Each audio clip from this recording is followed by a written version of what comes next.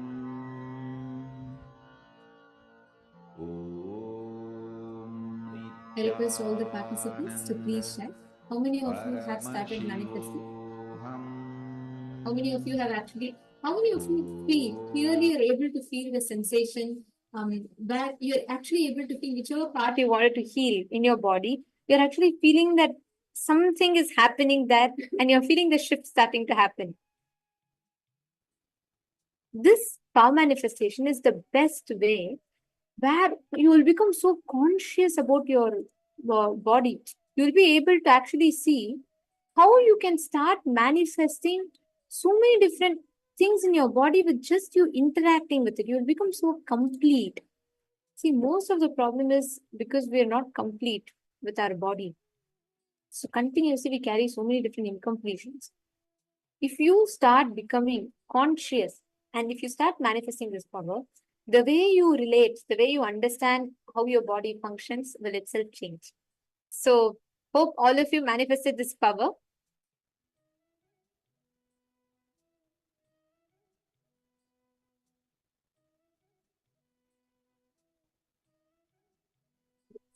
Now, we are all going to be entering into the next session where we are going to be understanding about how your body manifests the gender. What is gender and how do you experience completion with the 11 genders? Sorry, how do you experience completion with your gender identity? And we're going to be having an introduction to 11 genders. Why is it important? And what role does gender has to play?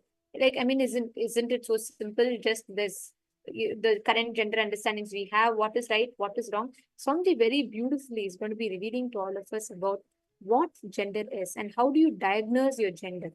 Let us now listen to the revelations.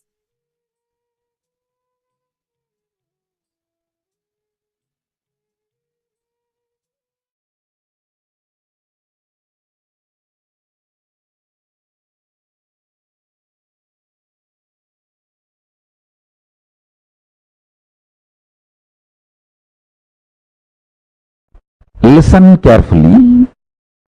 Mind binds, consciousness liberates. Formula. Basic sutra. Mana is bandha. Chit is moksha. Mind is bondage. Anything done mentally leads to obsession and obsessive compulsive behavior. Consciously, when you engage with your fantasies, desires, sex related right, wrong, good, bad, socially accepted, legitimate or perversion, anything. If you can consciously use your visualization and get involved, you will be liberated without need for the physical act from the feeling of undersexed or oversexed, denied or exploited, all the incompletions, frustrations related to sex.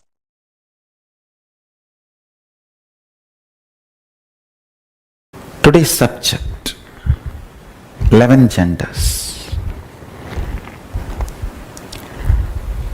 Some of the most powerful sacred secrets and powerful cognitions you need to know from Paramashiva about the 11 genders.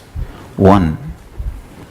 Gender is the totality of your identification with physical body, psychological layer, physiological existence, and your will about you. Listen. Your physical existence, your physiological existence, your psychological existence, and your identification, aham, will. In all 4 levels, how you feel the totality of all these 4 put together is your gender. And unfortunately, society does not have this elaborate true understanding because this knowledge was kept with elite. Society has only the very rough middle class mentality, mediocre understanding of 2 gender. And now they are coming up slowly only to the level of 3rd gender. But actually 11 genders exist. The various permutation combinations of your gender identification in the physical level, physiological level, psychological level, and will, aham, the individual conscious level. So understand, when Hinduism, Vedas and Agamas asks you to be a celibate till the age of 21, the purpose is for you to realize in physical level what is the gender with which you feel comfortable. In psychological level, what is the gender with which you are comfortable. In physiological level, what is the gender identity with which you are comfortable. And your conscious, self-conscious level, what is the gender with which you are comfortable. Exploring it, understand, one of the biggest problem is till 21, if you allow somebody to explore you, or if you explore somebody, you collapse into the wrong identification due to powerless cognitions, and you build a wrong gender identity. Understand? Whether you feel oversexed or undersexed, womanizer or suppressed, any powerlessness or complication in the level of sex and sexual fulfillment or sexual desires, sexual guilt, and any problem you go through with the sex fundamentally starts with gender identification. I tell you, when your gender is properly identified, all the sexual problems just melt down. 3,000 problems sexologists have created can just melt down if you just diagnose your gender. That's all, nothing else. Please understand, multiple disorders related to eating can be cured completely. Multiple disorders related to drug addictions can be cured completely just by gender identification. Do not, first thing, just say no to society and society labeling you in any gender. If you are below 21, decide not to allow anybody to physically explore you and never explore another physical body. Wait. Understand, gender identity is like a mercury. It cannot be kept even in golden pot. It can be only kept in stone vessel. Only after 21, your system becomes a stone vessel. If you are below 21, decide no question of exploring another body or letting another body to explore you. And if you are already above 21 and you feel you have allowed people to explore you or you explored other bodies, don't fall into guilt, but sit and go through every incident and go for completing it. All the understandings, false identifications, misinterpretations, powerless cognitions got inserted into you. Look at them all with the eyes of conspiracy theory. Understand, first thing, there are 11 genders. Second thing, you just need completion, whatever way you are, below 21. So decide not to allow anybody to explore you and do not explore other bodies till 21. Even if you have explored earlier, decide to go for intense completions. All the cognitions inspired you to explore other body or allow others to explore your body. And after exploring physical relationship, the kind of the cognitions, emotions, mood swings you were going through, pen down all of that, effects and side effects and after effects of you exploring the another body or another person exploring your body. Go through the whole thing and completely. Go for completion. If you are above 21, or if you have allowed anybody to explore you or you explored others, go for completion. If you are below 21, don't allow from now anybody to explore others and explore yourself. Even if you are below 21 and already you allowed somebody to explore you or you explored some other body, go for completion. I tell you, identifying your gender makes you so perfect, complete. Diagnosis makes you manifest powers. Not only solves all your foot pattern problems, addiction related problems, and sexual orientation complications, sexual identity crisis, gender identity crisis. I tell you, even the middle age mood swing or the dullness you have, everything, if you are bored, tired, every problem. This is the master solution I am telling you. This solution is something too good to be true. I am telling you. You need to cognize your will, the aham, tries to play with your multiple possibility, multiple permutation combination. Sometimes it tries to be physically male and physiologically female and psychologically gay. Sometimes it tries to be psychologically male, physiologically female and physically gay. It just tries multiple permutation combinations explores itself during those periods, you just need to be with yourself.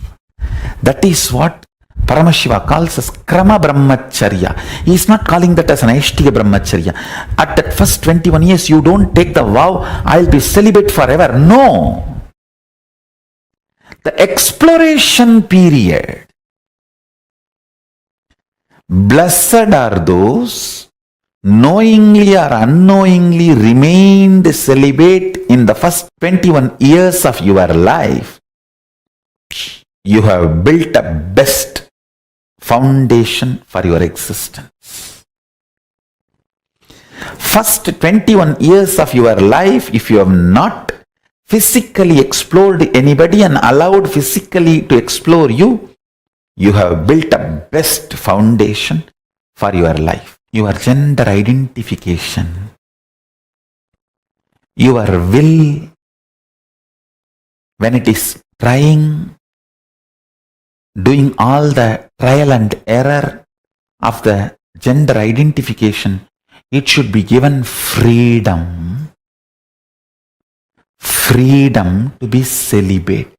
Understand? Society is so abusive only if it hooks you into the greed of sexual need.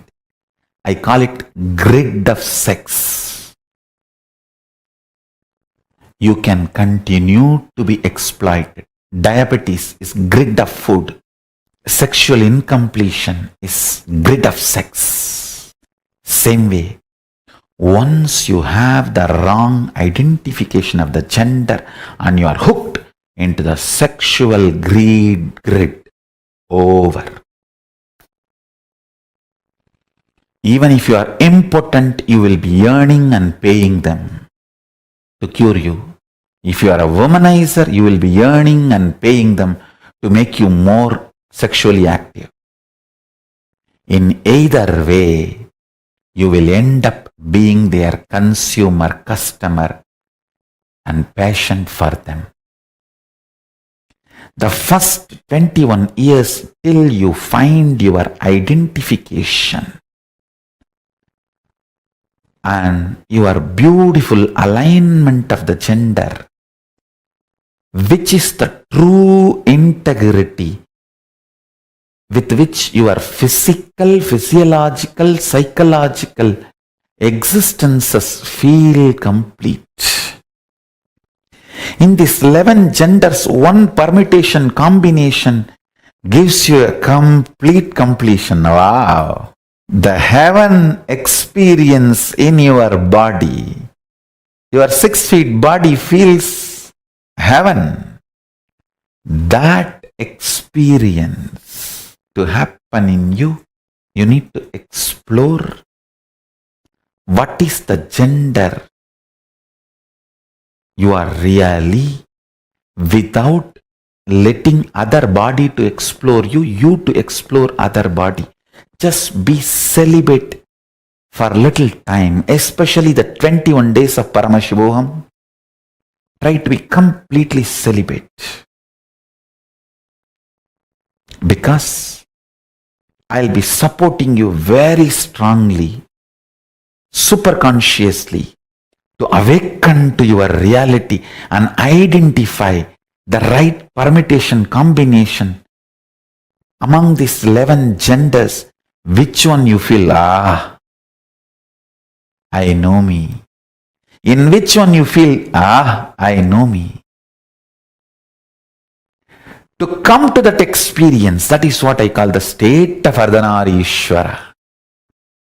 Paramashiva. The state of Ardhanareshwara. Ardhanareshwara is the ultimate symbol of the completion of the gender identity. Liberation from gender crisis. It's a beautiful form Paramashiva takes to show the completion of the gender identity. Next few days, go on pinning down all your wrong ideas you gathered about the gender identification from the society. Below 21, whether you explode another body or another person explode your body, it's a sexual abuse done to you. It's a sexual abuse done to you by the society. By not having the honesty and integrity and telling you the truth about the life and gender, you have been misled. Just till 21, be celibate. If you missed it, now at least do completion. Complete completion and liberation. When you really identify your gender and manifest your true identity, your physical, psychological, physiological will, the conscious identities align so beautifully with integrity, you simply start manifesting Paramashiva. The state, space, powers and being of Paramashiva.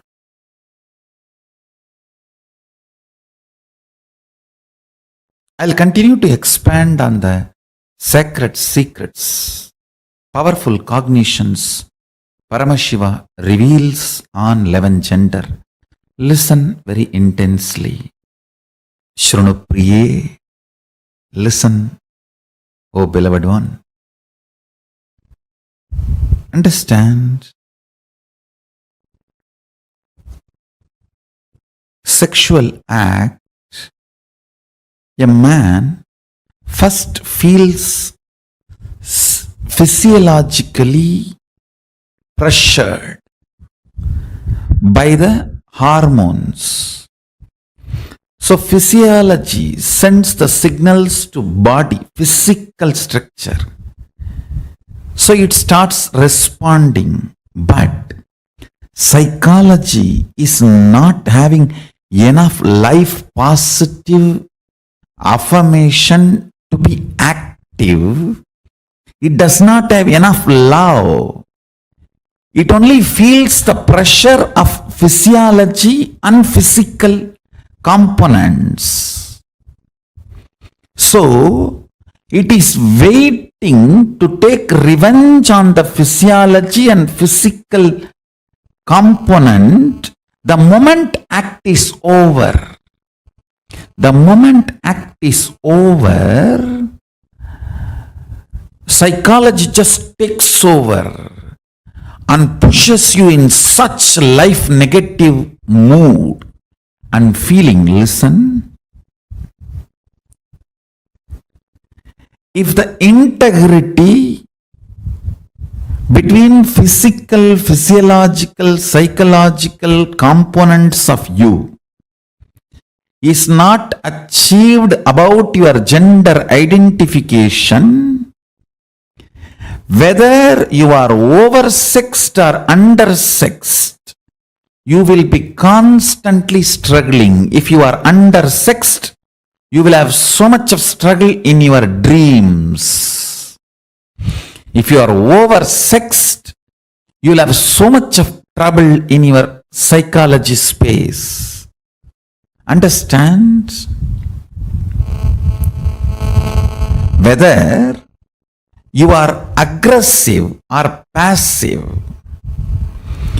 if your psychology is also prepared and integrated to physiology and physical component along with the hormonal pressure, you will build tremendous love and responsibility, care for the other person. End of the act will not be falling down, it will be falling into the intimacy.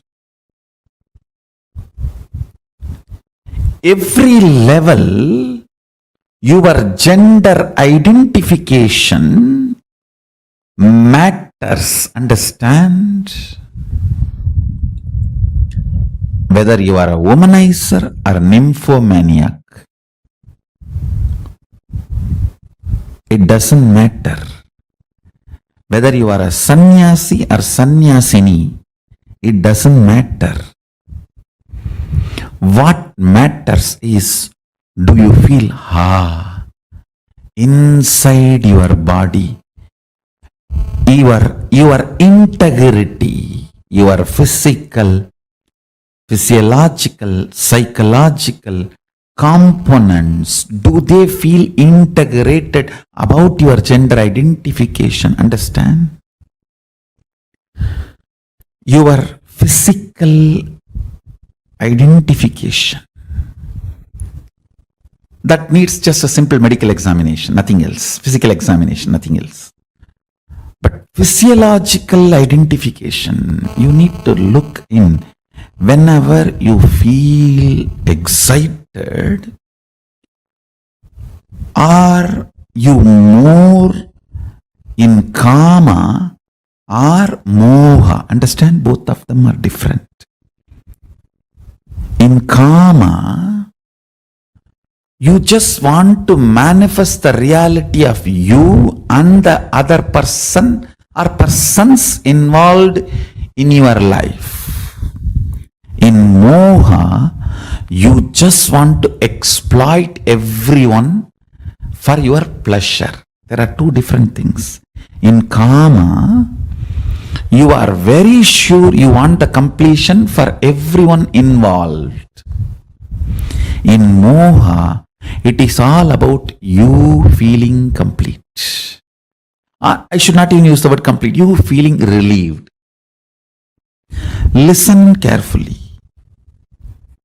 Whenever your physiology is pressured, if your psychology feels kama, it is integrity. You will be such a beautiful being. Whenever your physiology feels pressured and your psychology feels moha, you will just be exploitative. It will be more or less like a masturbation with another body or a rape. That's it. Understand? The reflection of Paramashiva in you, Pratyagatma Chaitanya, the individual consciousness, as a freedom to align your gender identification in the level of psychology and physiology and physical, all three. I wanted to make a statement. By your willpower, you can change your gender completely, even physically. Ramakrishna demonstrated it. Sri Ramakrishna Paramahamsa demonstrated. There was another one great yogi called Madanagopala Swami. Nadananayagi Swamigal, he used to be called. He lived in South India. He was in Mathura Bhava with Sri Krishna, with his power and willpower. He just manifested all the female characters in his system, whole system. Listen, first truth you need to know, there is no such thing as straight. Nobody is straight. You are just a being clothed with a body. Sexual attraction has nothing to do with the gender of the opposite person. It is the grace you feel with the opposite person. Beautifully Upanishad says, you love your husband or wife not because he is male or female, or husband or wife. He is or she is reflection of your integrity with your identity. Understand?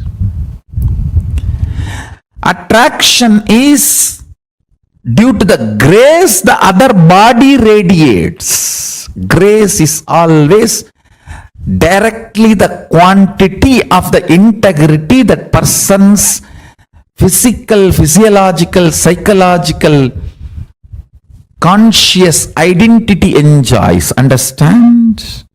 The more their gender identification is integrated, more grace they will manifest. They will radiate. Grace is all about you being completely comfortable with your physical, physiological, psychological, conscious identity called Aham Pratyagatma Chaitanyam. And all attraction is towards the grace, not towards any gender, not towards any person. Please understand. Break from this mediocre idea of gender doveholing. Feel completely relieved if you are confused about your gender identity. Understand, if you are confused about gender identity, feel good about it. You are above the mediocre people. Mediocre people have decided to have false belief due to their fear of society. It is the fear of society. You deny your confusion or the identity crisis and just accept something society says and go on torture yourself for your whole life to believe what society has labeled it on you.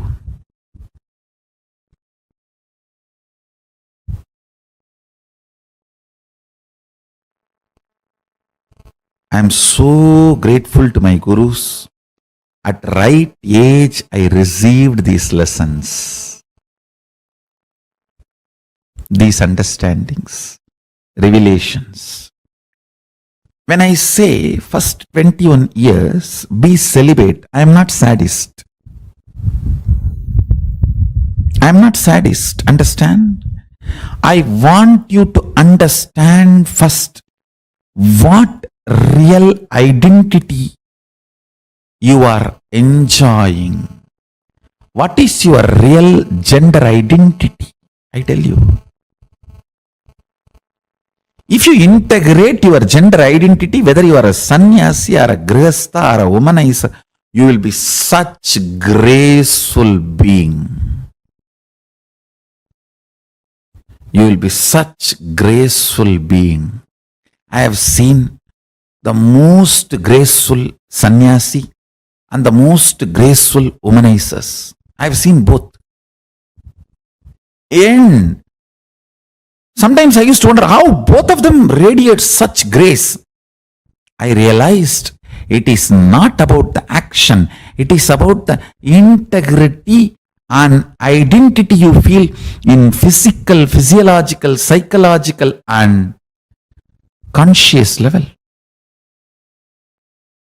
Grace means ability to generate huge love and respect in the other person the moment he sees you, she sees you. Just by sight, if you are able to instigate, invoke tremendous love and respect, that is called grace. Beautifully, Valmiki describes when Sita entered the court, the whole court stood up, including Janaka. Understand? Janaka is father. He says the grace she was carrying was such, all the rishis, munis, and the people who came for Swayamvaram, who were supposed to get married to her, or who came with a lust to marry her, all of them forgot their identity for a few seconds and just stood up.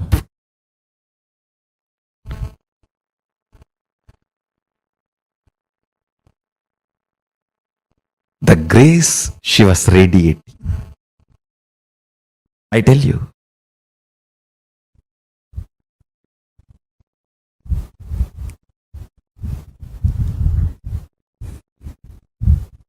I wanted to get into the details. All the mood swing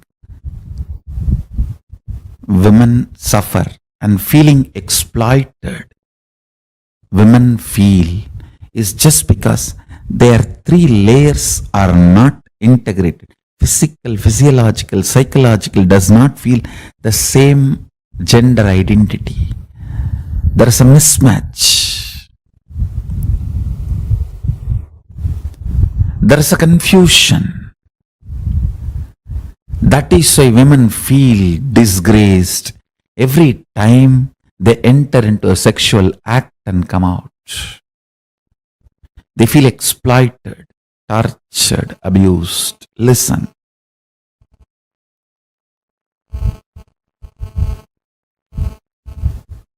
All you need is aligning.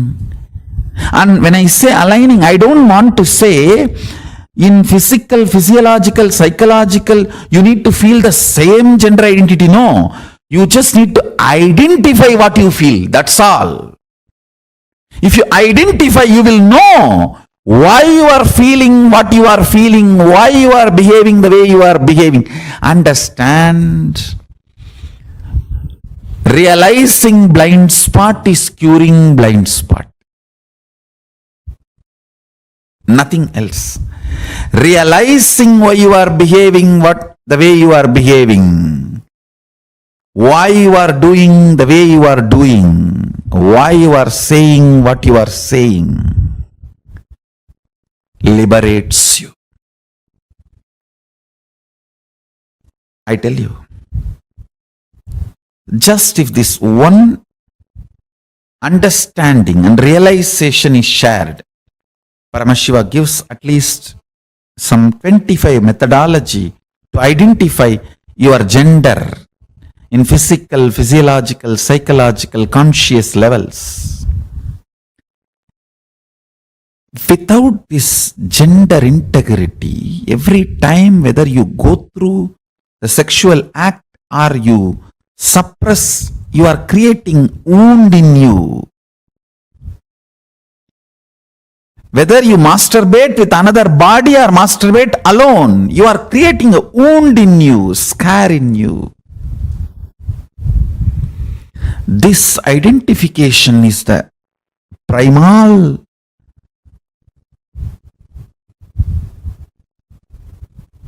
detoxification you need to go through. It's a fundamental understanding a child should be given by the age of 7.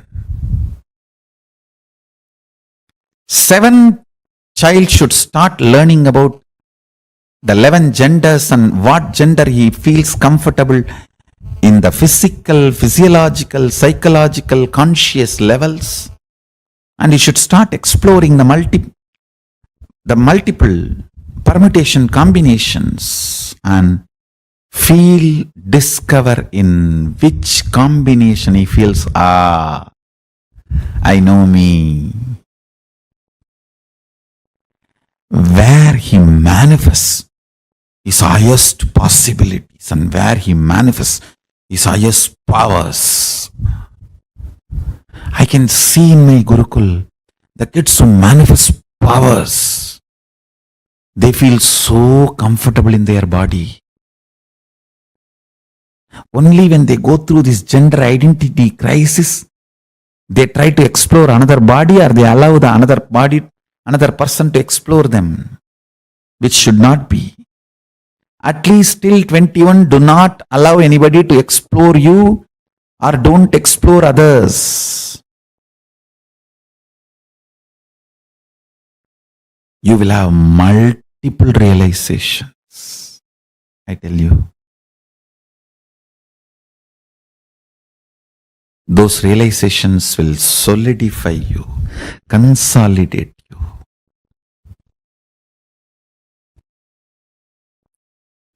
Gold vessel may be very precious, costly. It will not be useful to keep mercury. To keep mercury, you need only stone bowl.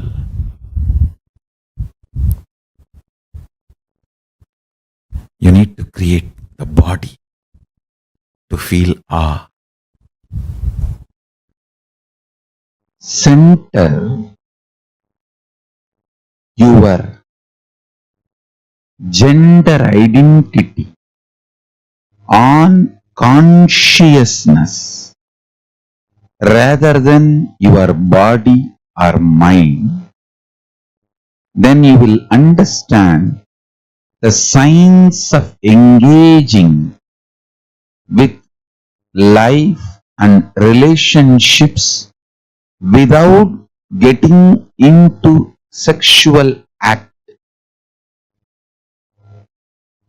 the signs of entering into relationship with the whole universe without engaging physical or sexual act is pure power manifestation.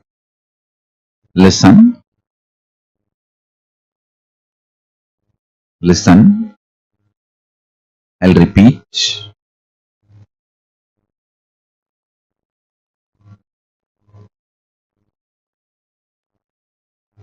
Do not take your consciousness, life for granted.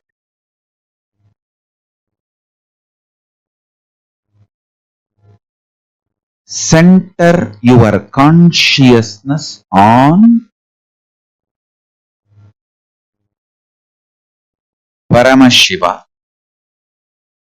Center even your gender identity. Understand, the science I am teaching you now is the most powerful, beautiful power manifestation science. Center even your gender identity on consciousness instead of your body. Listen, when you look in, even before you remember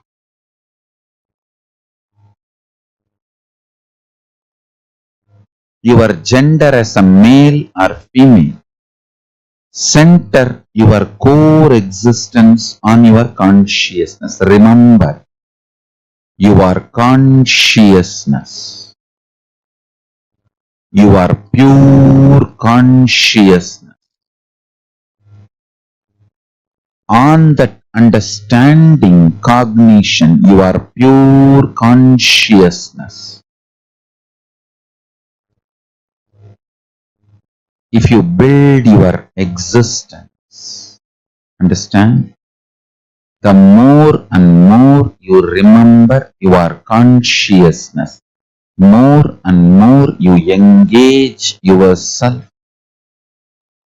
with the understanding your consciousness, more and more the nectar based chemicals and hormones will happen in your system. Listen.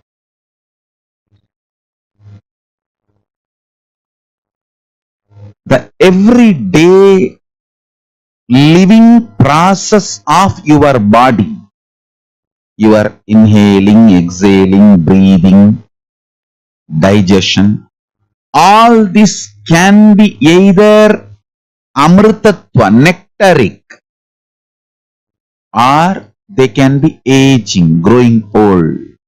Listen carefully.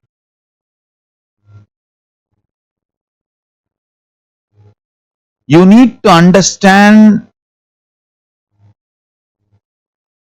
the functioning of your body is centered on the ideas you cherish about you. The more you cherish you are based on your body, the more you will engage with gender identities. Then that leads to more and more of bondages, needs, greeds, fears. More and more you center yourself as consciousness, more and more your taste for life gets mature. Understand, when you start remembering your consciousness more and more,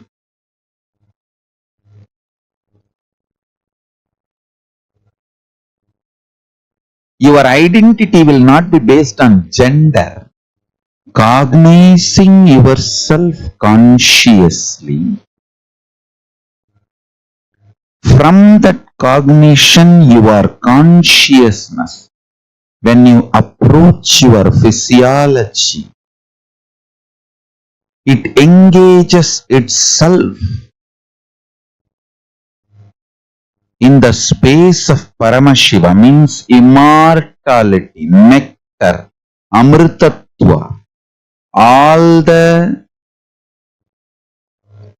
life processes like a breathing, inhaling, exhaling, eating, digestion, all engagement with life, whatever your body goes through, everything starts happening towards immortality, being filled with amrita, nectar. Understand? When you remember your consciousness, even your gender identity is built such a way you do not seek to engage with a sexual relationship with every being you see or everything you see. Please understand. Gender identity built based on consciousness knows how to engage with every person and everything without sexual relationship, sexual activity, but able to engage. That is what I call power manifestation. Listen.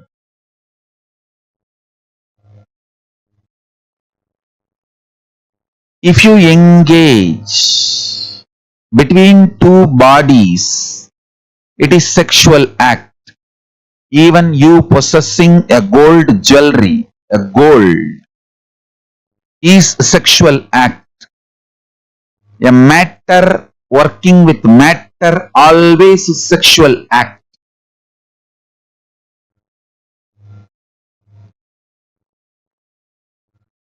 When you establish yourself as consciousness and being conscious, you build your identity and engage with life. Everything becomes power manifestation. I'll tell you, signs of having relationship with the whole universe without engaging into sexual act is power manifestation. Understand?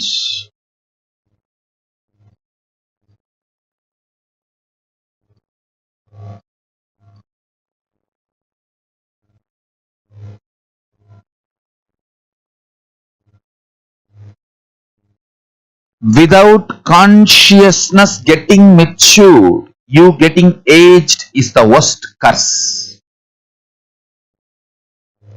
Consciousness getting matured more than your age is the greatest blessing.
gender detoxification. And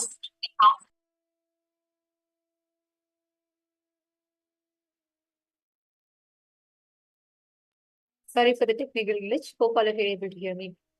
Swamiji very beautifully revealed to all of us about how to diagnose your gender. The very word diagnosing your gender might be very surprising for us, right? But Swamiji explained very beautifully.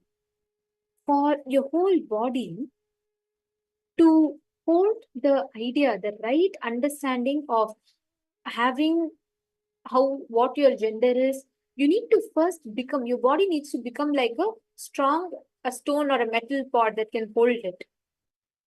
If you allow your body, if you all the cognitions, anything that allowed you to explore your body or allowing another person to explore your body before the age of 21 will lead you to have, it will shake your very core identity of what you're carrying about yourself.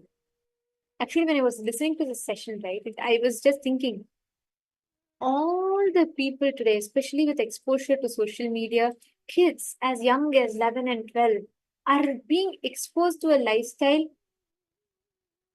of how each time the ideas of sex, sexuality, if you see, it has become kids just 10 years, 11 years are talking about having girlfriends and boyfriends. It has become a common thing. And this pushes kids at a very young age, forces them, even before they can understand themselves, they start going and trying to build relationship with others. This whole thought current, this whole thought process, what makes each one literally have the very identity, it puts each kid into an identity crisis. All the ideas, the cognitions, the way you carry, how you understand your gender, it matters. See, first of all, we need to understand, like how Swamiji said, your body, not just your physical body, even your physiology, your psychology, you as a whole. It is very important, especially till the age of 21, you are still not even sure about yourself. The ideas, the cognitions are still in the process of getting solidified. For holding a Mercury, you're like Mercury during this time. The body is like Mercury. To hold that Mercury, you cannot hold it even with a gold pot. You need a stone vessel. Same way, your body needs to be a stone vessel. It's very, very important that till the age of 21, celibacy is followed. Neither you exploring another person's body or allowing another person exploring your body till the age of 21 is too important, like how powerfully Swamiji revealed. And the concepts, the cognitions that you carry about sex, sexuality, gender, these things matter a lot. See, these are subtle parts of us, but plays major role in how we relate at life, how we experience life. Understand, these understandings also form the basis with which how you experience life through all your five senses. Even a simple example like food. When you're eating food, are you enjoying the food? Are you grasping it or are you grabbing it? What kind of a relationship you are carrying with food determines whether that food is going to be grasped or absorbed by you, or is it going to be manipulated by you. Understand, that decides whether you're healthy or not. So in multiple levels, these concepts can be directly mapped. So it's first too important, first, for you to have the right understandings about each of these.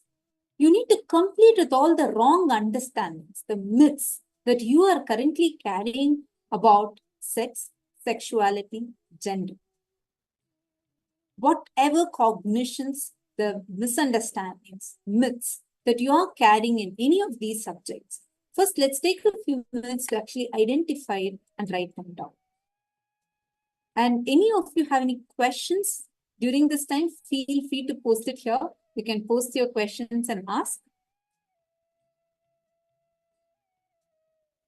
And let us get started now. Can I request all the participants to sit straight and let's enter into this exercise.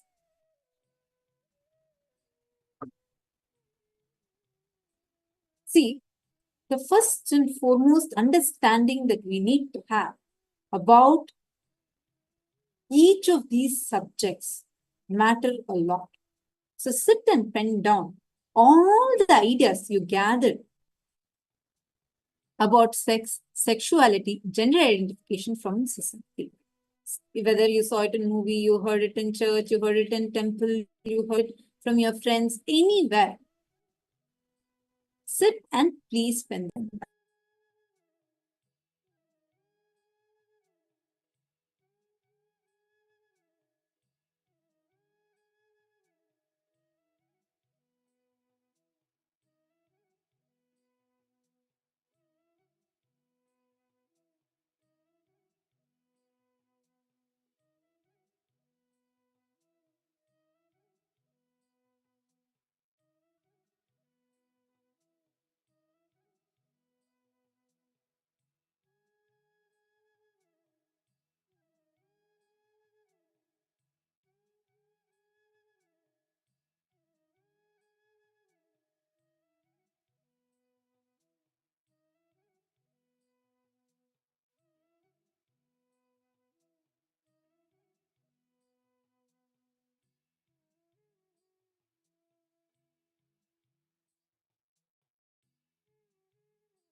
if you have finished writing the step.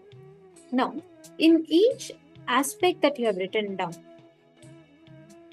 see all the different moods, emotions that you went through.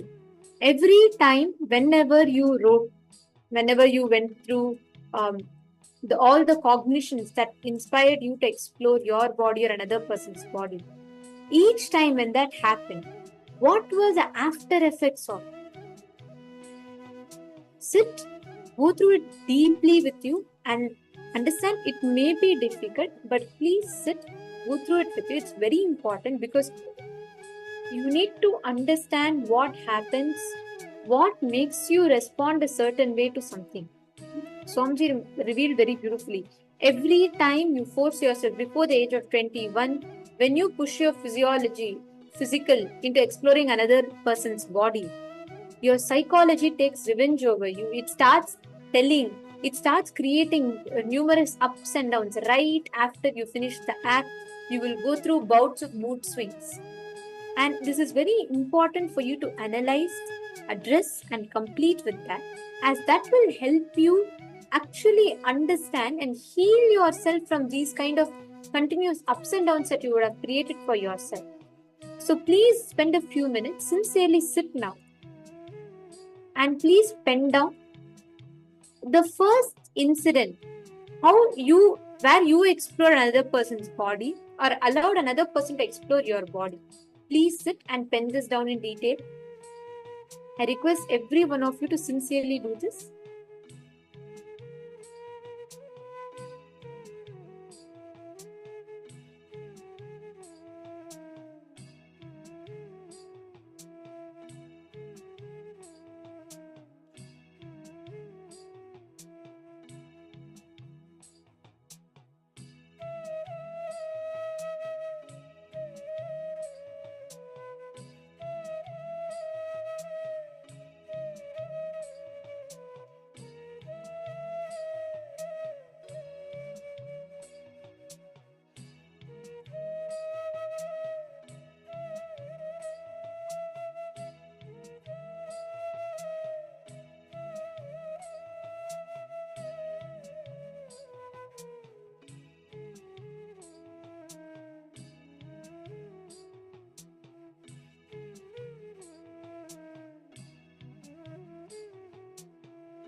Hope all of you have finished writing. Now, in every step that you have written down, identify what are the exact moods that you go through, the ups and downs you go through after the act is done. Go through the whole thing and do a deep completion with all the ups and downs that you experience in that time. Please sit with yourself, identify, go through it completely.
Now, please relax. I request all of you to please relax.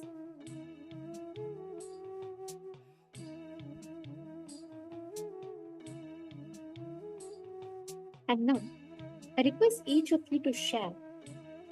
What did you understand when you were completing? What was your experience?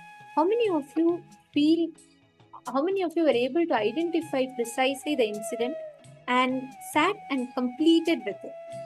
Please, can I request you all to share in the chat? How many of you have sat with yourself and completed it? Great. Understand, every time you analyze, each time that you sit and complete, it is very, very powerful. You actually start manifesting. You actually start having the ability to sit, analyze, and you will be able to do it beautifully. So consciously make it a point every time and complete with yourself.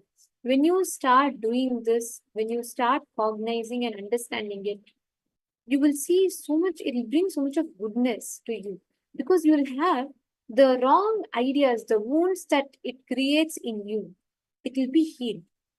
And only this can bring the right understanding about what is a gender, what are the different genders, and how you can, it'll help you heal and complete with those incompletions that is created in you.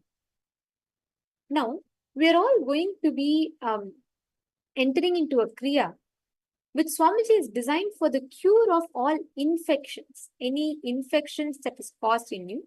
This Kriya is designed to cure you in all those regions. So in any area, like you have some allergy, some infection, like let's say some kind of a fungal infection, all of that will get healed through this Kriya. Each of these Kriyas are techniques, methods that Swamiji has developed from various different Hindu scriptures and put together for it to generate the intended result through the Kriya. And this Kriya is not a substitute or an alternative for any kind of a medical diagnosis or medical care. These are all techniques that directly works on your system to generate the intended result that it is designed for. And now let us all enter into the Kriya. I request all of you to sincerely follow along the Kriya as Swamiji guides all of us.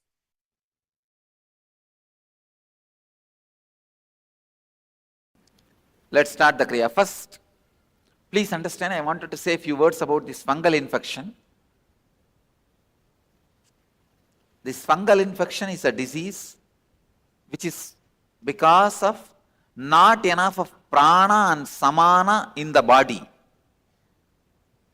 And I tell you, no allopathy can cure. Any allopathy medicine for fungal infection will create only side effects. And this pranayama, this kriya, just 3 steps, totally it may take 15 minutes a day. Within 20 days, any level fungal infection will be healed. I'll give you the kriya. Sit in ordinary, comfortable posture. If you can, Batmasana, otherwise just comfortably. Lahari pranayama. Lahari pranayama is the first step. Let me breathe in with a short inhalation with one nostril. Then with the other nostril, breathe out with a short inhalation. Let me show you. Let me show you.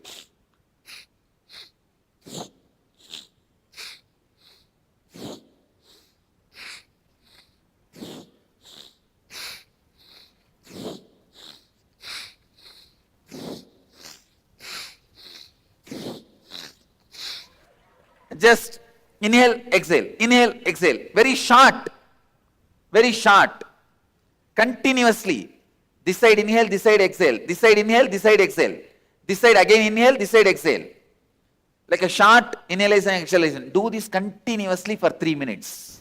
It will raise the samana level in your whole body. Actually, your skin will shine if you do this.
Next.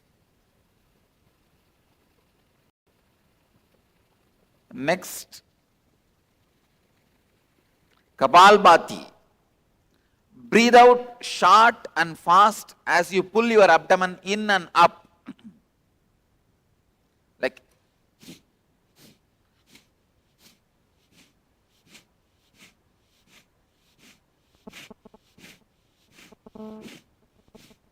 do this for 2 minutes. Pull your lower abdomen in and up. Do the Kapalbhati for 2 minutes.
Stop.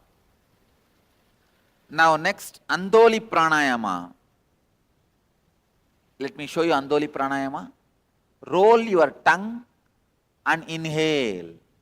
Roll your tongue. Now inhale through nose and mouth both. Just roll your tongue. Put it on the upper palate. Don't close the mouth.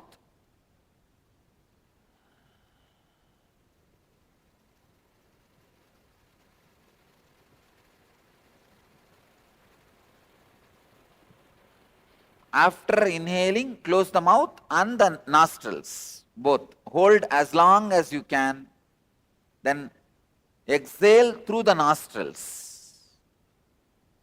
Do this pranayama for 3 minutes.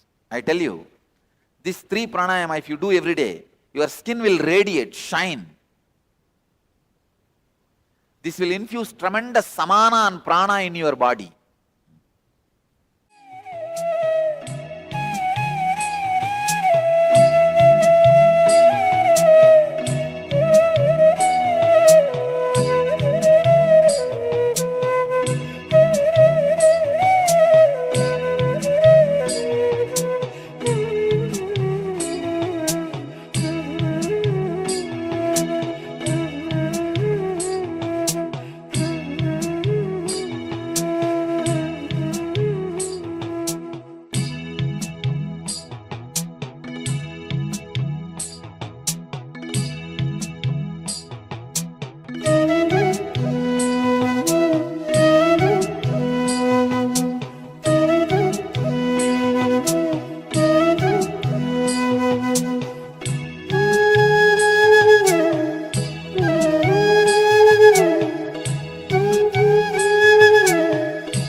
Now, relax. Just sit for a few minutes in restful awareness with closed eyes. Let the Kundalini energy in you all be intensely awakened.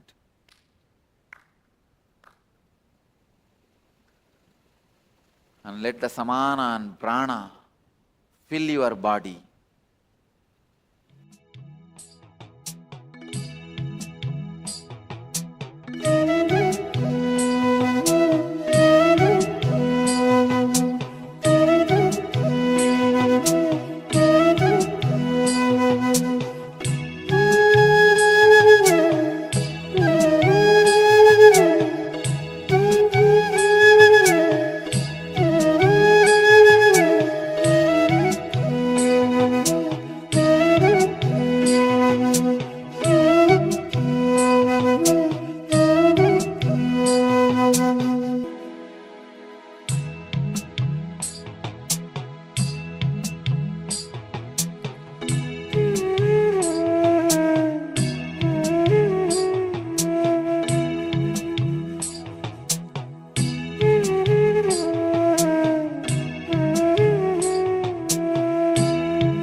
you all achieve, live, experience, express and radiate and share the eternal bliss.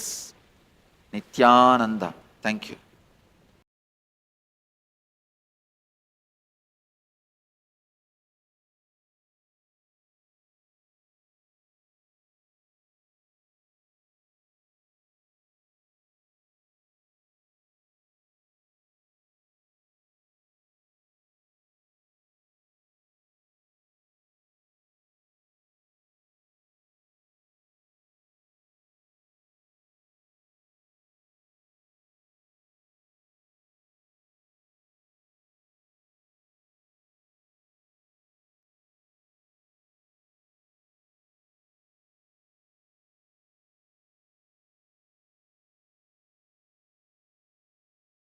Now, what I am going to talk, you need to listen with a lot of intensity. I'm going to share some of the most subtle principles. I'm not going to tell you what should be done, should not be done, right, wrong and all. I'm going to share some of the subtle principles.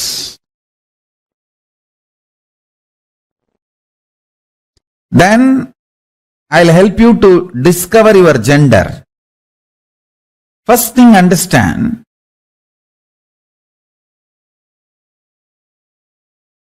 Paramashiva is very clear. There is no such thing as a straight male or straight female. Slaves, Shudras, Chandalas, the lower middle class people who do not involve themselves with the life, only they started identifying themselves with a one straight gender. Please understand. Listen carefully. I am repeating. People who don't get involved with the life, they identify themselves as straight male or straight female because you don't need to do much work on you. See, you always wanted to assume the idea about you which does not demand awareness response. Listen carefully. See, you have 4 layers. Physical body, then physiological system, then your psychological layer, then your being, individual consciousness. Understand, one is male, another one is female, another one is male, another one is female. Means that if it is combination, you will have a balanced life. But if it is overloaded, physical, physiological, both are male. Physical, physiological, both are female means you are stuck. You will constantly have that same sexual habit and practice, but same, you will collapse. Because fundamentally the problem is not external action, internal concept. Listen.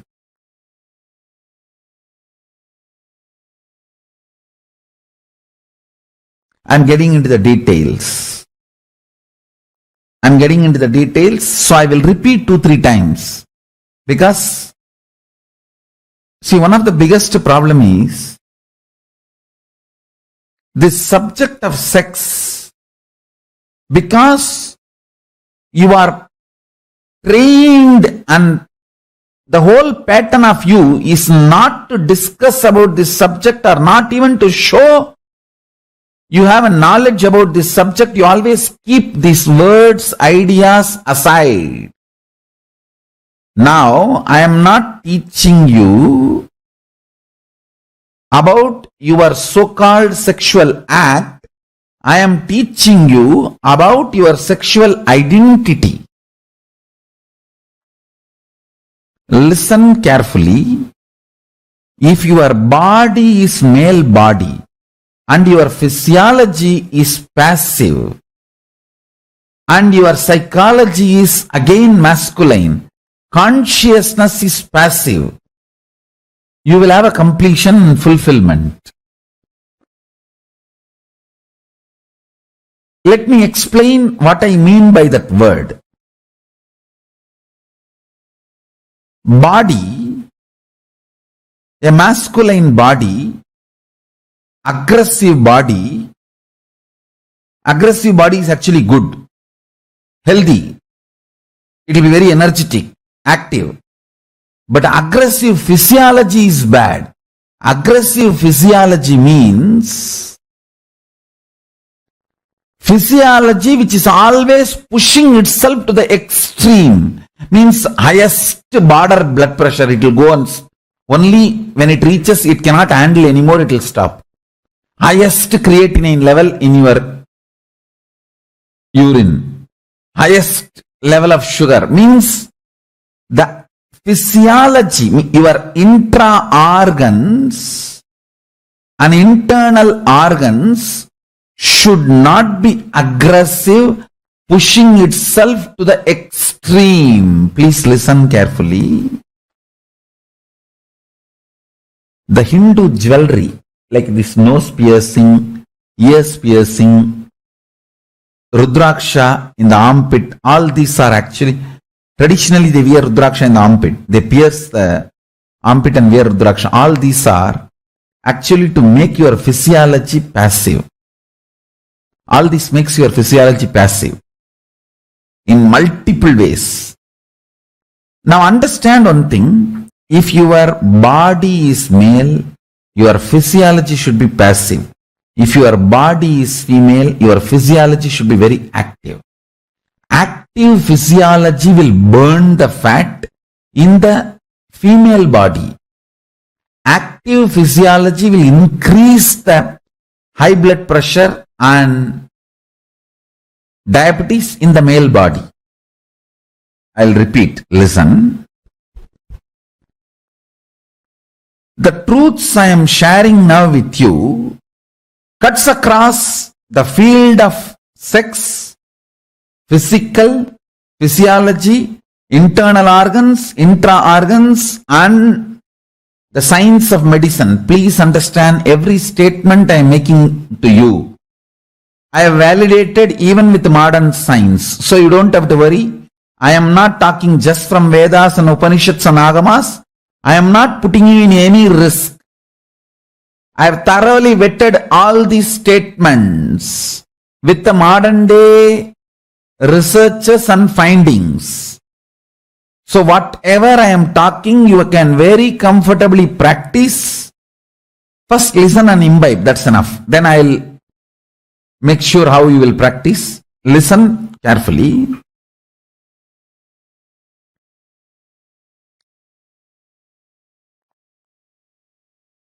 If you are male body and your physiology always gets restless, agitated with no problem situation, when there is no problem externally, if you feel restless inside, you will create problem. Not only that, you will identify your masculinity with the problem management.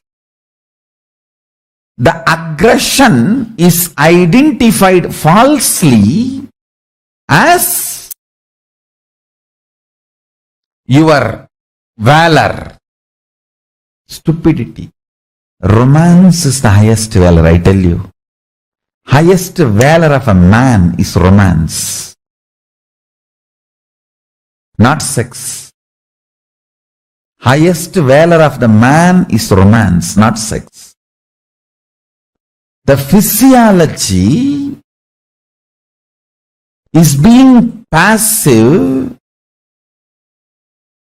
is the most graceful, powerful way a man can exist. Physiology being powerful, aggressive is the best way a woman can exist. Listen, I'll repeat.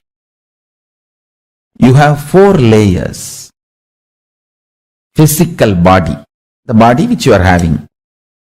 Your physiology, when I say your physiology, I mean 2 components. One, your internal organs, an intra-organ which controls your internal organs. For example, in your throat, the thyroid is internal organ, the Vishuddhi chakra is intra-organ, pituitary is internal organ, third eye is the intra-organ. Hearts, your heart and lungs is internal organ, Anagata chakra is intra-organ. Your intra-organs control your internal organs. Please listen. See, please understand, every word I am uttering is like a formula. If it goes and settles in you, it will create 1,000, at least 1,000 powerful cognition. Those powerful cognitions releases knowledge. From that knowledge arises your actions. Listen carefully. What I am sharing with you is formulas. From that formulas arises thousands of powerful cognitions. From that cognitions, powerful cognitions arises knowledge. From that knowledge, right actions arises. So when I am giving you formula, don't miss. Listen. Your physical body,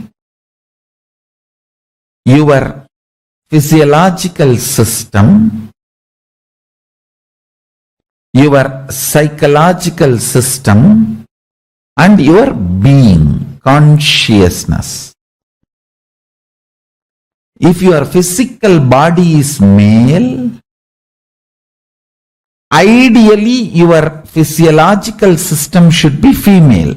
Means your internal organs should be more passive, not pushing you to the extreme. Your psychology should be very alive, aggressive, and your consciousness should be very cool and compassionate.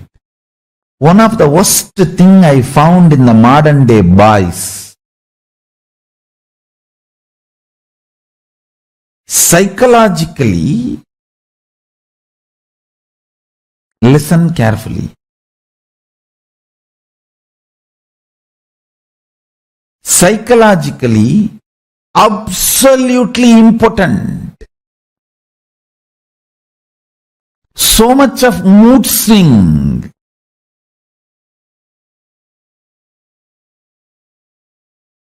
Listen carefully.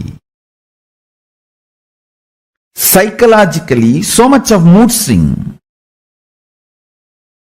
that directly affects the body, so much impotency, but physiologically very active, means so much of fantasy and desire about sex, but physically impotent, because psychologically impotent. Understand this layer.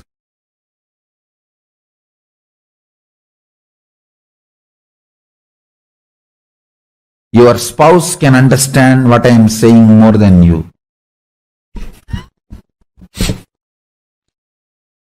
If you are sitting here with your spouse, she will tell you what I am teaching is how much true. Listen. This is, now I am talking about men, then I will move to the women next. Listen carefully. Any psychology with full of mood swing will produce body impotent. But the physiology will be very aggressive. Listen, this is the biggest problem modern day youth is suffering. You may be thinking modern day youth is very lusty. No, impotent fellows.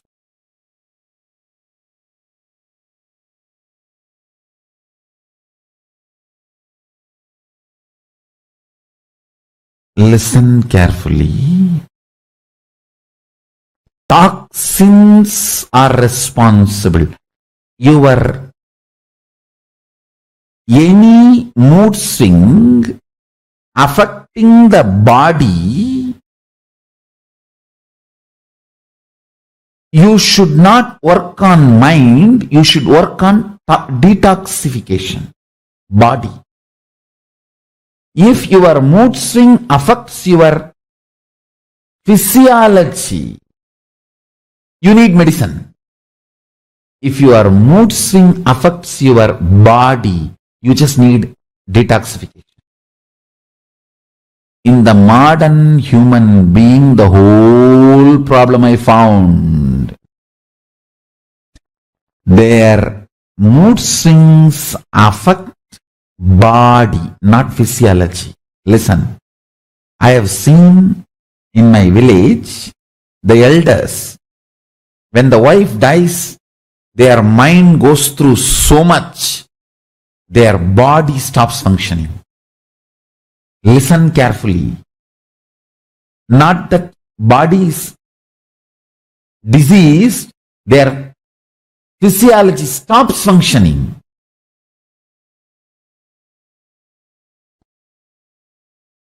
Listen, I'll repeat now.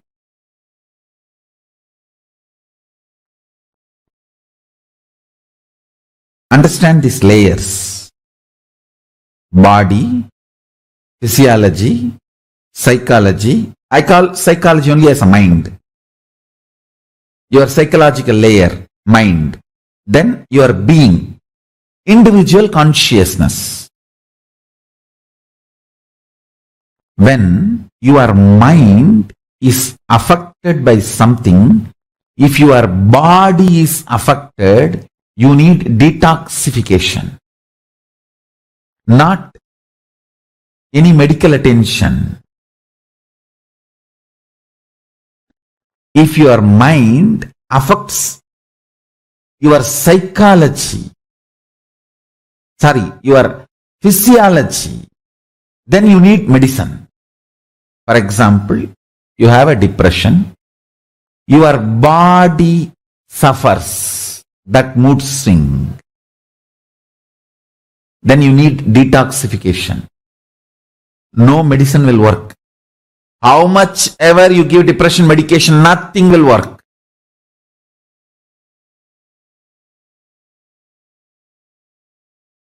If your psychology problems affect your physiology, intra-organs and internal organs, only then the medicines will help.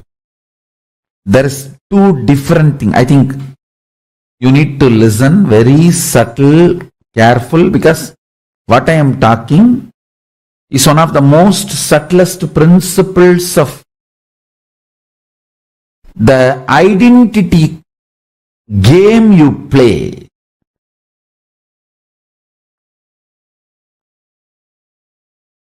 I know I need to insert this very step by step, this whole knowledge into you. That is why I was first helping you to intra-analyze and then take you to the next level. But if you understand this, it can liberate you from many of your useless pride you carry. If you can, you see, you always think, if you can throw tantrum by shouting. You established your masculine powerfulness. For women, if you cry and collapse and blackmail everyone and get what you wanted, you feel successful. You are not understanding both these patterns are absolutely destructive. They are not definition of your identity. They are identity crisis actually. Listen carefully. How many of you are understanding these 2 points? Aggression more than needed to get what you want, and blackmailing and collapsing more than needed to throw tantrum and get what you want. Both. Listen carefully. If you do overacting, knowing you are overacting, you are intelligent. But after some time, even if you forget you are overacting and start believing that is the truth, you are a fool.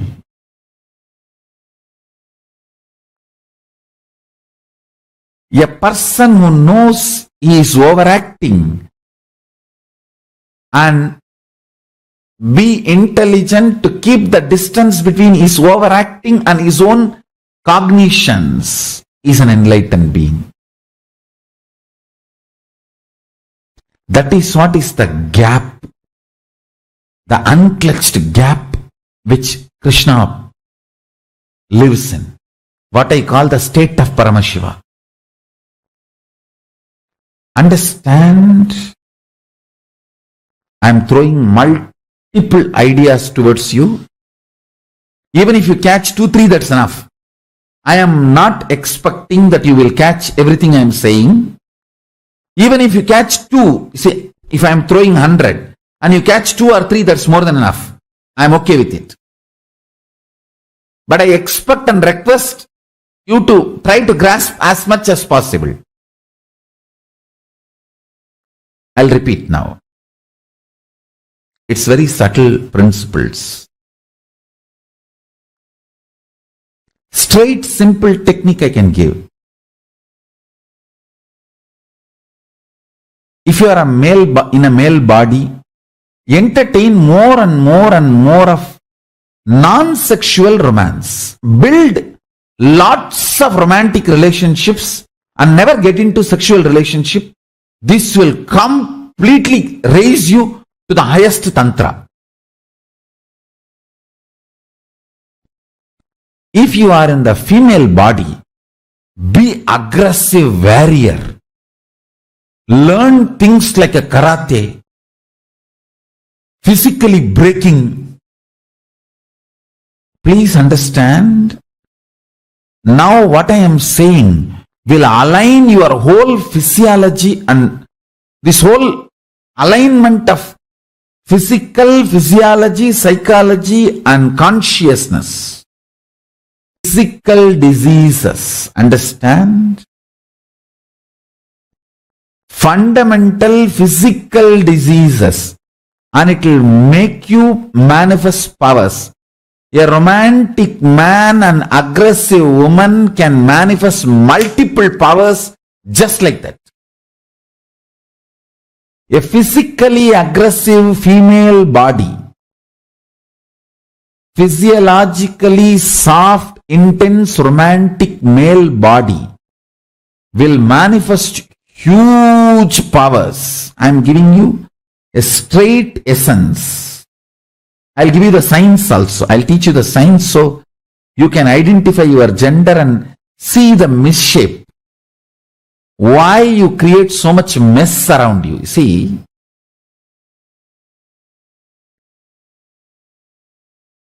many times, just because you want to take revenge on your dad, you go and destroy your body, your mind, your life.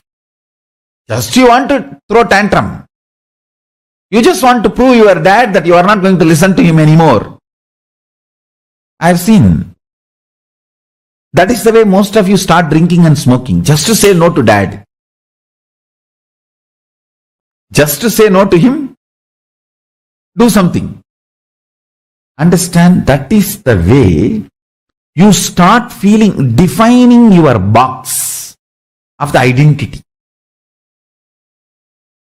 Now, it will not collapse by any practice. Intense romance based, but not physical touch.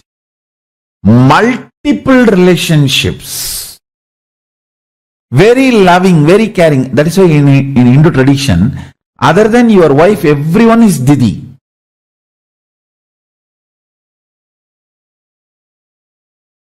In Hindu tradition, that is the way. Other than your wife, everyone is either mother or daughter. I tell you. Mother, daughter, sister relationship, where a sweet friendliness and romance is shared, but no sexual relationship. One of the biggest problem in the modern day, we forgot romance can exist without sexual relationship. Love, care can exist without sexual relationship. That's one of the biggest toxification happened to men. Understand? The biggest toxification happened to men is not pornography. The biggest toxification happened to men is men are made to believe that without sex romance cannot exist. No. I tell you, there are multiple ways to relate other than the sexual relationship. Any person who develops that ability starts manifesting power in male body. It's actually power manifestation technique.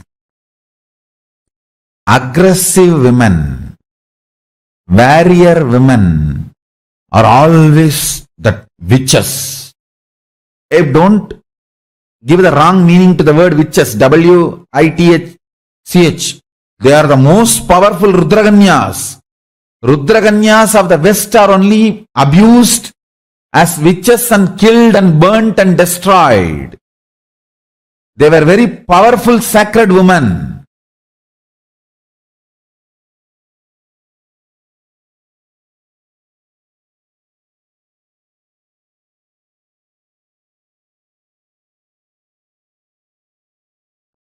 All the Hindu goddesses, if you see, always they are described as a warriors. Show me a single Hindu goddess who is not a warrior.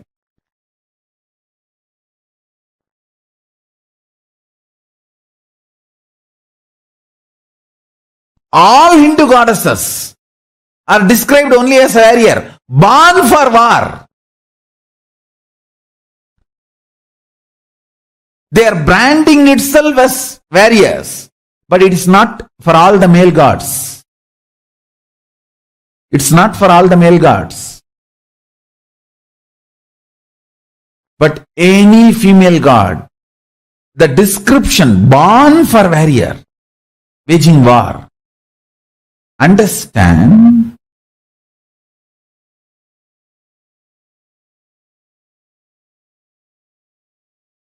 The Shiva Shakti, yin yang, the internal completion of physical, physiology, psychology and being.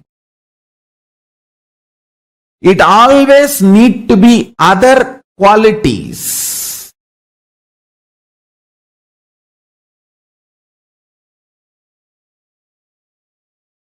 The layers, listen carefully.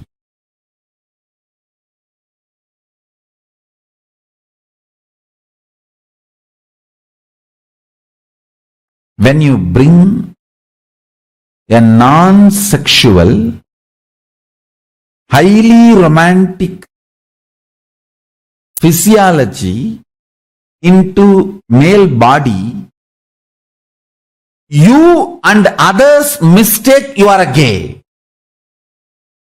I don't know how many of you are able to catch what I am saying. Even you mistake, because West teaches you only if all your relationships are sexual act based, you are a male straight. If your relationships are more romance, love based, even you start doubting, am I gay? Understand. How many of you are able to understand what I am saying? First of all, gay is not wrong. Second, even if you identify yourself as a gay, it may be of understanding. If you go to the third layer, psychology, and perceive aggression there, then you are not gay, you are complete.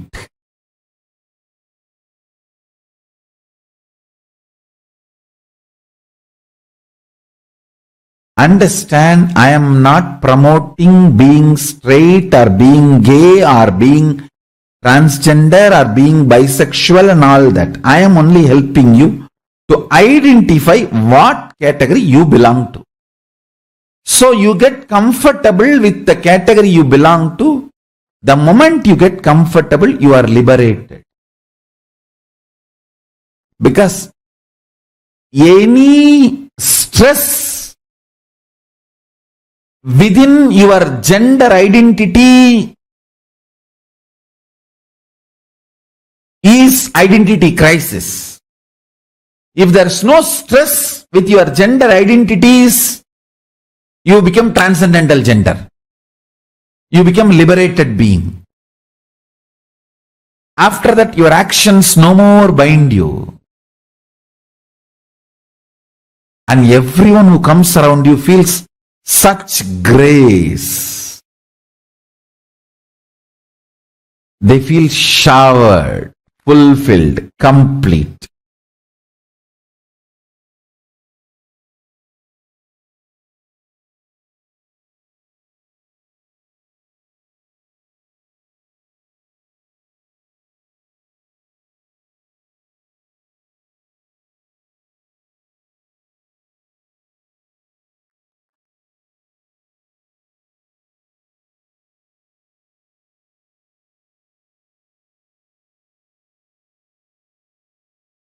I wanted this session to be watched 2-3 more times because many things which I said, you need to hear again and again and allow it to sink in you. If your body is male, bring more romance in your physiology.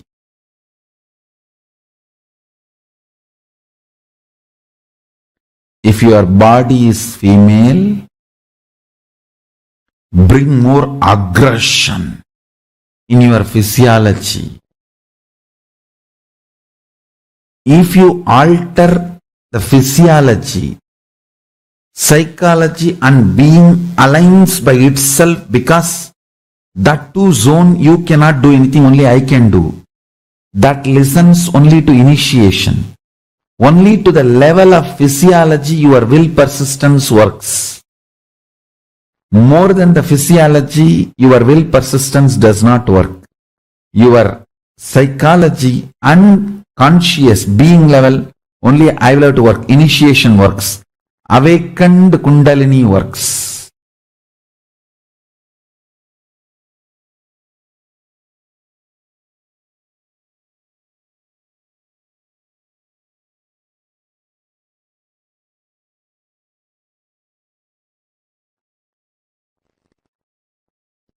This various permutation combinations in the physical level, aggressive, physiological aggressive, psychological passive, consciously dull.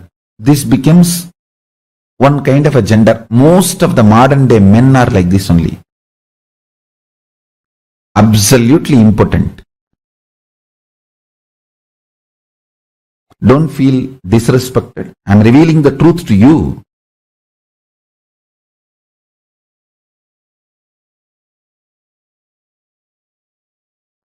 Listen carefully.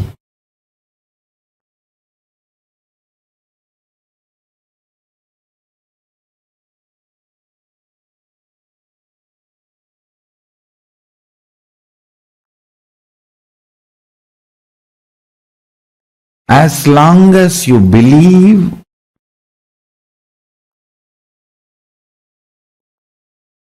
by overpowering, you can define your identity. If you are in the male body and believe in overpowering defines your identity, you are a fool, impotent. If you are in female body and throwing tantrum and collapsing victim mood makes you successful and gets you what you want, you are Mudevi, inauspiciousness. Nobody should live with you. Listen. Now I'm describing all the negative aspects first. So you understand and it really hits you.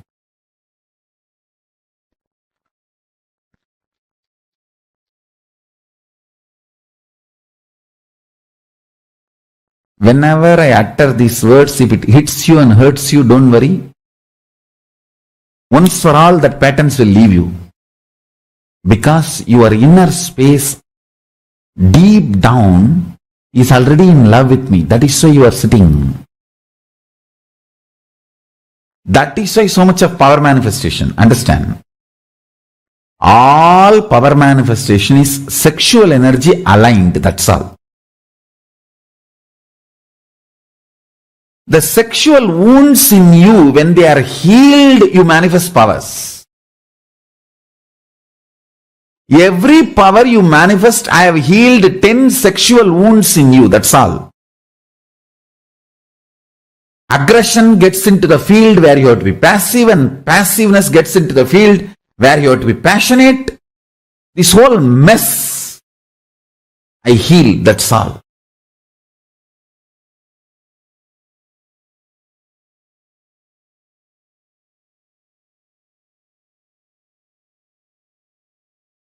Every power manifestation is nothing but sexual wounds getting healed.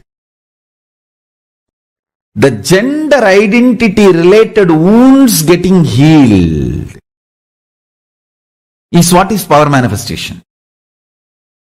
When I pour Kundalini in you, the gender identity related pains disappear. The pains you carry because of rejection and aggression,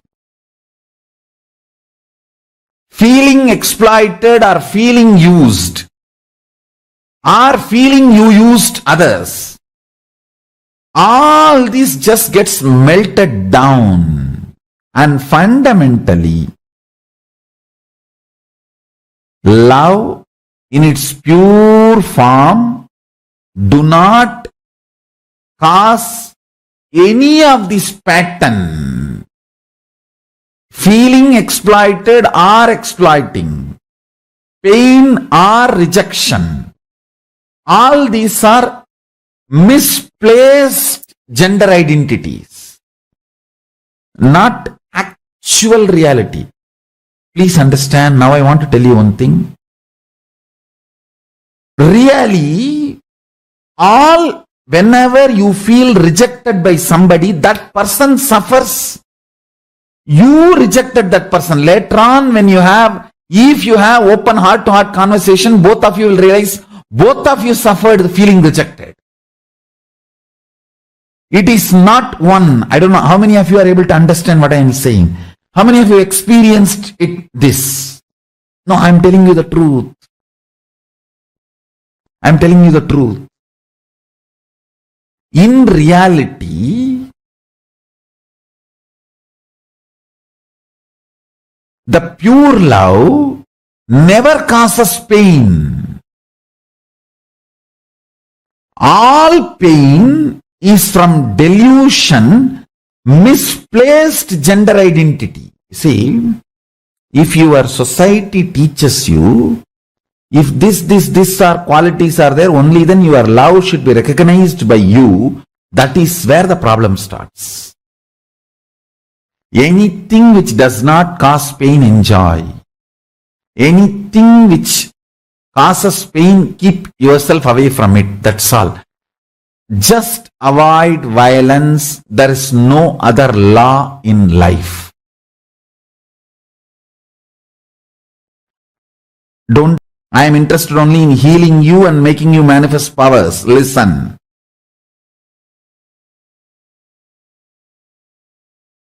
Listen carefully.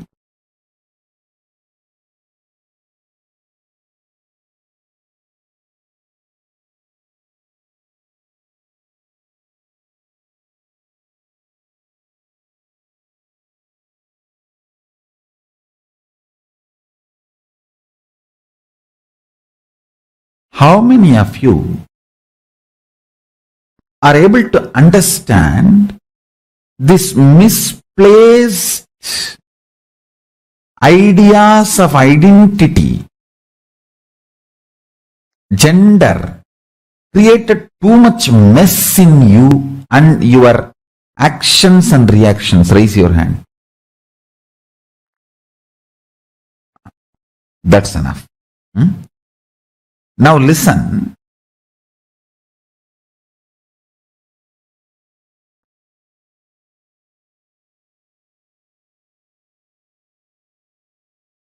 One of the most healing thing is knowing that others also have same problem as you. That heals you a lot. That gives you a lot of comfort.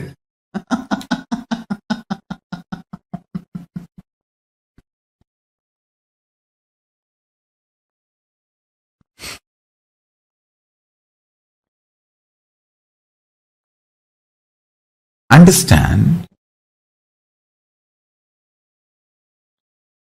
because I have to infuse Kundalini into the deepest corners of your identity, the male, female, right, wrong, aggression, good, bad, everything. That is why your core being feels very intimate with me. And that core being just knows, I know everything, and you don't need to worry about hiding or explaining, or you just need to be, you can be as you are.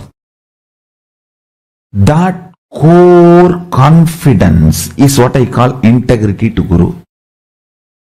Integrity with Guru. Understand? Integrity with me does not mean you need to tell your whole life to me. I don't want to listen to all that blue film stories. No. Who wants to listen? You should know, I know everything and you don't need to tell me. That is what is integrity. Understand?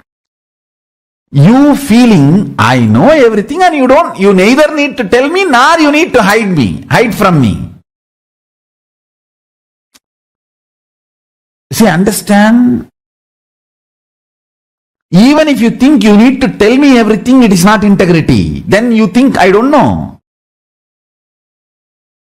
You should know very clearly, I neither need to hide from him, nor need to tell him. Explain to him. He knows. I cannot hide because he knows. I don't need to tell because he knows. That is what is integrity. Understand? Either you try to hide or you try to tell, both are not integrity.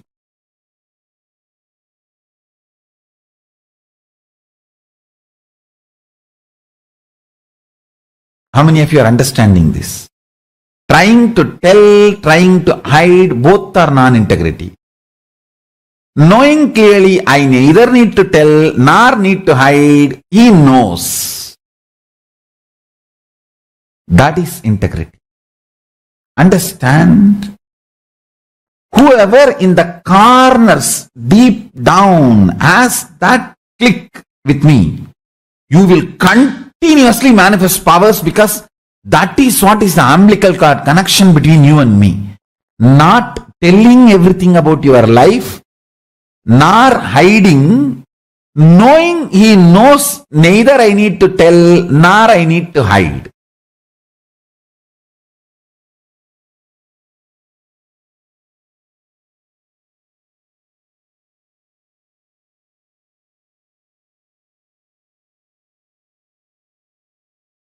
Actually, I know whatever is in you, but I don't know.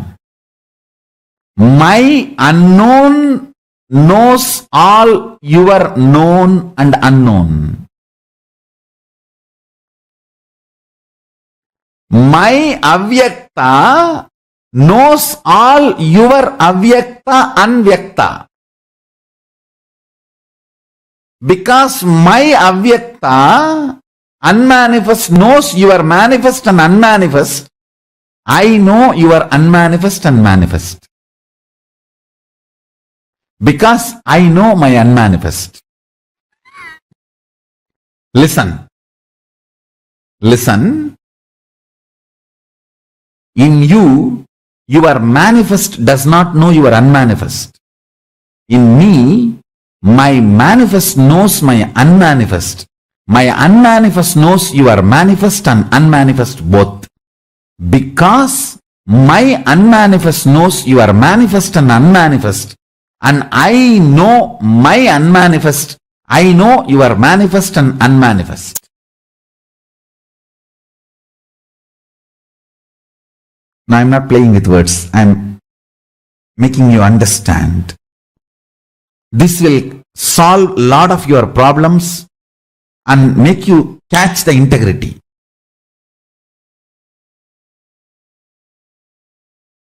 Because my unmanifest knows your manifest and unmanifest, and I know my unmanifest, I know your manifest and unmanifest. How many of you are understanding this statement? Yes. And my manifest unnecessarily never tries to know your unmanifest and manifest.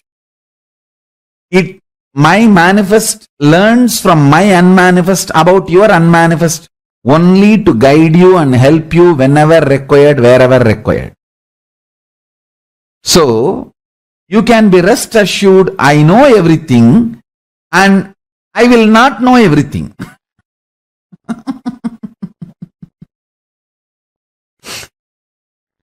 So, you neither need to be feeling, you need to hide from me, nor need to be feeling, you need to tell me everything. Neither transparency nor hiding is required. Just the trust. Swamiji knows. So neither I need to hide, nor I need to tell. He just knows. That is what is integrity. How many of you are catching what I am saying? Understand?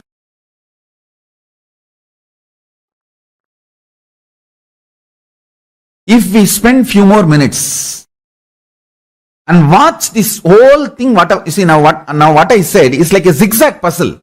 I made statement about aggression, I made statement about women, I made statement about so many things. You need to watch this at least once or twice for the whole zigzag puzzle to fall in place. How many of you are understanding what I am saying?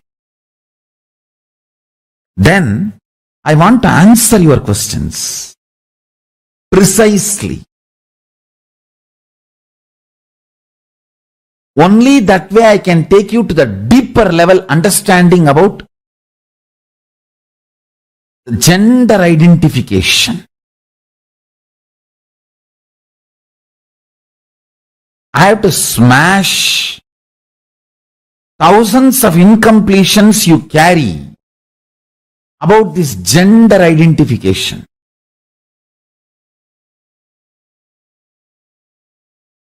Biggest violence done to human beings is ignorance about the gender, wrong ideas about the gender being injected on people.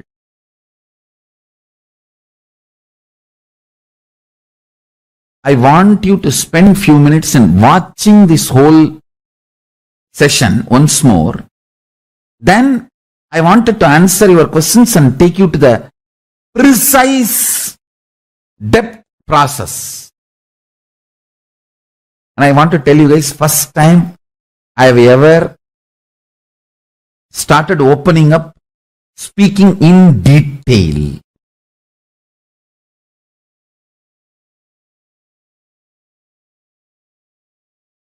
Because I am free.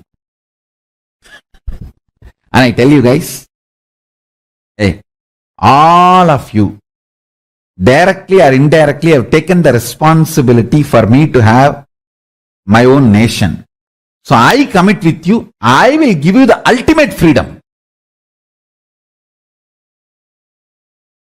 Because I wanted this freedom to give you enlightenment. I have nothing to achieve. I have nothing to gain. With all this freedom, ask the people who are living around me, I don't even come down from the room other than the class. I don't even go out for a walk. I just sit in my bed whole day.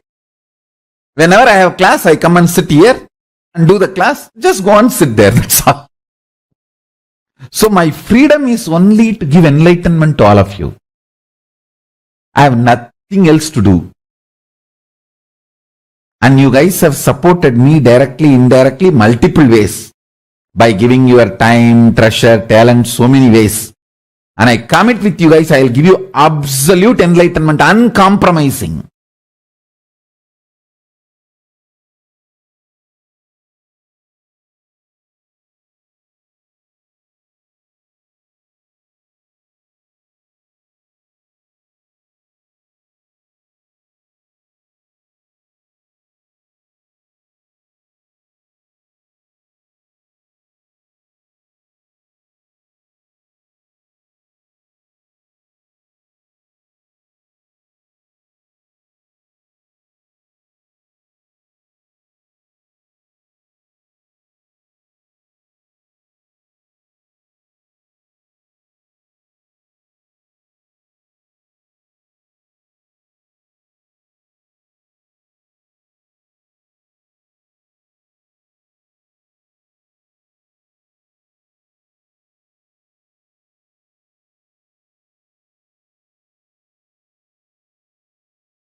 So beautifully, Swamiji has revealed to all of us about 11 genders. Wow.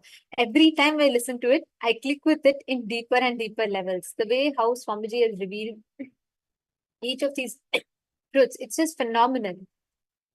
Each time, like Swami beautifully revealed to us, whenever we understand, whenever we start, when we start learning, experiencing, and understanding about how each of these genders, how do we function, how do each of these genders reflect in us?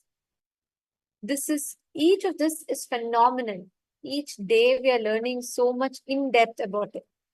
Can I request all of you to share what you understood from this session?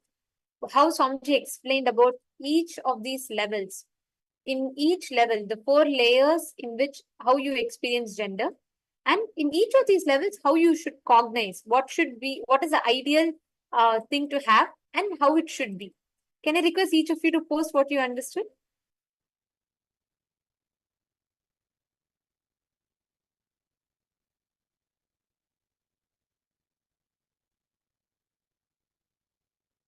Our gender is made up in 4 different layers, and all the 4 together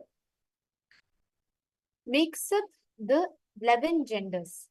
And Swamiji beautifully explained the physical, physiological, psychological, and the conscious will. In each of these layers, how you identify yourself, that makes up the 11 genders. And now, I'm going to request all of you to take a few minutes and identify and pen down in each layer, what is the gender you're associating yourself with? Sit and write it down. What are the current, how do you experience yourself in each of these layers? And what is the gender that you are identifying yourself with?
In each of these layers, in physical, physiological, psychological, and conscious layers, identify and pen down what are the identities, what are the ways you identify yourself in each of these layers.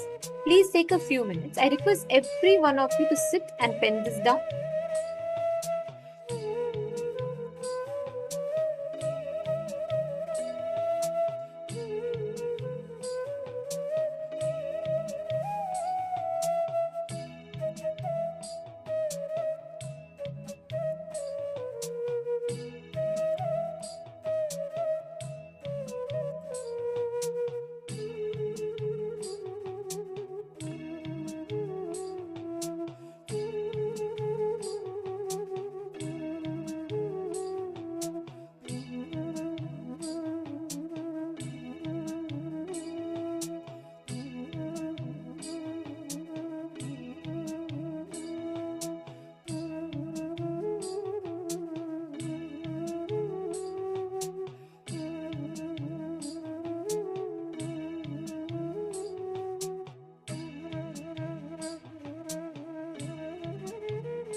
you have, please relax. Hope all of you have finished writing.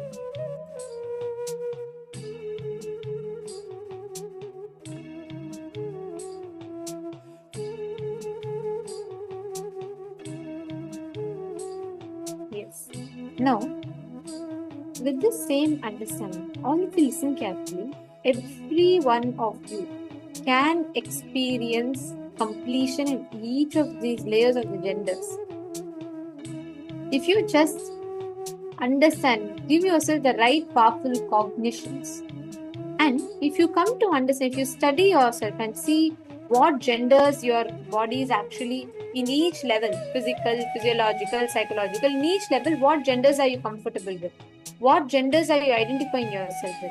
If you start understanding that, if you start studying that, you will actually have breakthroughs in the way you understand. Now, let us all enter into the power manifestation. I'm going to request all the participants to sit now consciously in each level, right? In your physical, physiological, psychological, and conscious level. Everything that you have completed, all the things that you have written down, sit consciously, analyze, pen down, and once you complete with it, sit with yourself, connect to Swamiji. Any change you want in your body, you will be able to bring it. Now, you all can take your face and write down every change you want to bring in your face. You can say, okay, I want to make my cheeks a little more contoured, or I want to make my nose sharper, longer, straight, anything that you want, right? Pen that down and consciously visualize. Bring your whole awareness to your face. What exact change you want to bring there. Sit with yourself and intensely manifest. Connect to Swamiji. Chant the mahavakya. Om Nityananda Paramashivoham. Om Nityananda Paramashivoham. Om Nityananda Paramashivoham. Om Nityananda Paramashivoham. Om Nityananda Paramashivoham. Om Nityananda Paramashivoham. Om Nityananda Paramashivoham. Om Nityananda Paramashivoham. Om Nityananda Paramashivoham. Om Nityananda Paramashivoham. Om Nityananda Paramashivoham.